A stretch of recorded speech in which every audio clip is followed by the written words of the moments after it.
पिताजी को हमारी शादी का ख्याल आया, इसलिए उन्होंने हमारा वैवाहिक विज्ञापन निकलवाया, लेकिन अखबार ने मेरे बारे में पता नहीं क्या नापा, मेरा वर्णन खरीद बिक्री वाले कॉलम में छापा।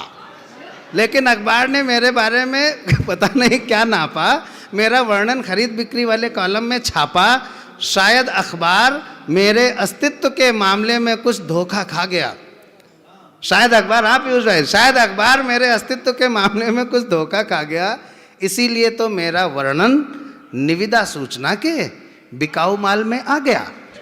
मैं आपके ज्ञान के लिए बता दूं कि निविदा सूचना को हिंदी में टेंडर नोटिस कहा जाता है। हिंदी में मैंने इसलिए कहा क्योंकि जो शब्द आपकी समझ में आ जाए वो हिंदी, जो समझ में ना आवे वो गीत।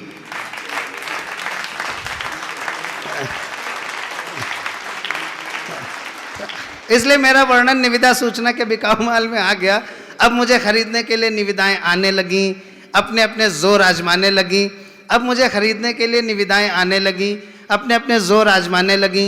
एक में था माल कितना पुराना है। थोड़ा मुस्कुराहट को बड़ा करिएगा, मैं आपके खुले होंठ देखना चाहता हूँ। ये कोई मंजन वंजन बनाएंगे कि नहीं? आप लोग बनाएंगे?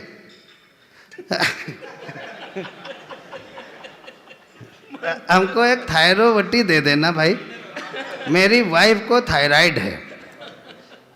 अब वो बेचारी बहुत दुखी रहती, हमको चाय बना के नहीं देती, घर में कुछ करती रही, मुझे बर्तन मांजने पड़ते हैं, खाना बनाना पड़ता है। इसलिए थायरोवटी दे देना जिससे मैं उससे बदला ले सकूं उसको ठीक करके, कि लो अब ठीक हो गई, वो चाय बना के लाओ। तो खैर मुझे खरीदने के लिए निविदाएं आने लगी, अपने अपने जोर आजमाने लगी। एक में था माल कितना पुराना है, दूसरे में था क्या जहाँ है जैसा है वहीं से उठाना है। एक में था माल कितना पुराना है, दूसरे में था क्या जहाँ है जैसा है वहीं से उठाना है। तीसरा पूछ रहा था मशीनरी की क्या कंडीशन है। तीसरा पूरा बंसल सुनना, बंसल। तीसरा पूछ रहा था मशीनरी के। चौथे में इतनी जोर तालियां बजाना कि वो झूमर नीचे गिरने के लिए ललायित हो जाए, गिरे ना। तीसरे मैं भूल गया।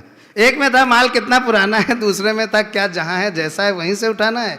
तीसरा पूछ रहा था मशीनरी की क्या कंडीशन है, और चौथा जानना चाह रहा था क्या एक बार ट्रायल करने की परमिशन है? पिताजी को लगा मामला तो संगीन होता जा रहा है, पिताजी को लगा मामला तो संगीन होता जा रहा है। अच्छा खासा नौकरीशुदा विवाह योग्य बेटा लगता है बिगड़ी हुई मशीन होता जा रहा है।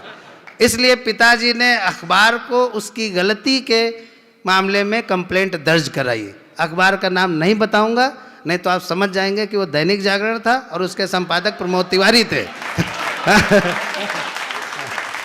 अखबार, पिताजी ने अखबार को उसकी गलती के मामले में कंप्लेंट दर्ज कराई। अखबार ने भूल सुधार की और अगले दिन मेरे बारे में सूचना किराए के लिए खाली में आई। अगले दिन मेरे बारे में सूचना किराए के लिए खाली में आई। कई किराएदार आए, कुछ तो साथ में एडवांस तक लाए। अब मेरी कविता भी समापन की तरफ है और आप लोग कृपया अपनी चाय भी समापन की तरफ ले जाएं। कई किराएदार आए, कुछ तो साथ में एडवांस तक लाए। एक किराएदार से पिताजी ने पूछा, महोदय कौन हैं आप? जुड़ना, आप लोग बहुत पढ़े लिखे लोग हैं।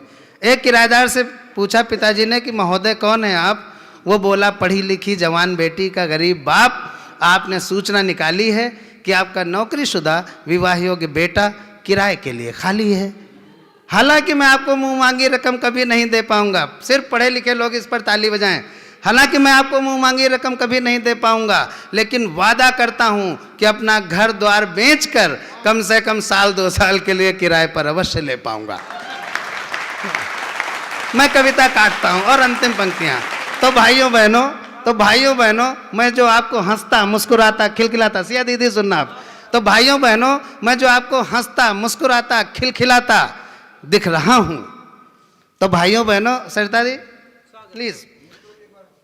क्या मित्रों ने जी बीच वाली, मैं बीच वाला कुछ नहीं करता। चलिए, कई किराएदार आए, कुछ तो साथ में एडवांस तक लाए। एक किराएदार से पिताजी ने पूछा, महोदय कौन है आप? वो बोला, पढ़ी लिखी जवान बेटी का गरीब बाप। आपने सूचना निकाली है कि आपका नौकरीशुदा विवाह योग्य बेटा किराए के लिए खाली है। हालांकि मैं आपको मुंह मांगी रकम कभी नहीं दे पाऊंगा, लेकिन वादा करता हूं कि अपना घर द्वार बेचकर कम से कम साल 2 साल के लिए किराए पर अवश्य ले पाऊंगा। आप मुझे हताश मत कीजिएगा, आप मुझे हताश मत कीजिएगा, इस गरीब बेटी के बाप को निराश मत कीजिएगा। बहुत बड़े कवि की पौत्री बैठी हैं, कविता की पंक्ति अगर आ जाए तो उनके सम्मान में भी ताली बजे। आप मुझे हताश मत कीजिएगा, आप मुझे हताश मत कीजिएगा, इस गरीब बेटी के बाप को निराश मत कीजिएगा, क्योंकि इससे मेरा कल्याण हो जाएगा। भले साल 2 साल के लिए ही सही, पर एक निर्धन कन्या को सुहाग तो मिल जाएगा।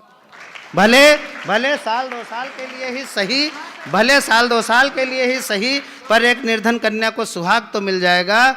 और मेरी समझदार बेटी, बंसल जी थैंक यू, आपने 4 पंक्तियां कहने के लिए कह दिया। और मेरी समझदार बेटी आपका पूरा किराया अदा कर जाएगी।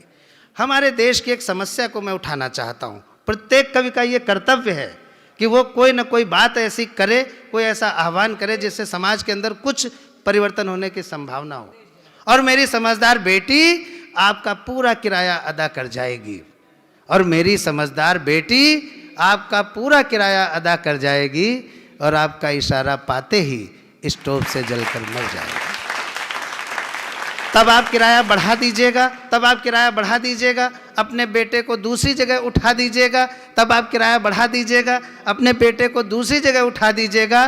क्योंकि दहेज के मौसम में, अब आपकी सहमति की तालियां चाहिए, क्योंकि दहेज के मौसम में आजकल ऐसे भी दिन आने लगे हैं कि माँ बाप अपने विवाह योग्य बेटों को किराए पर उठाने लगे हैं।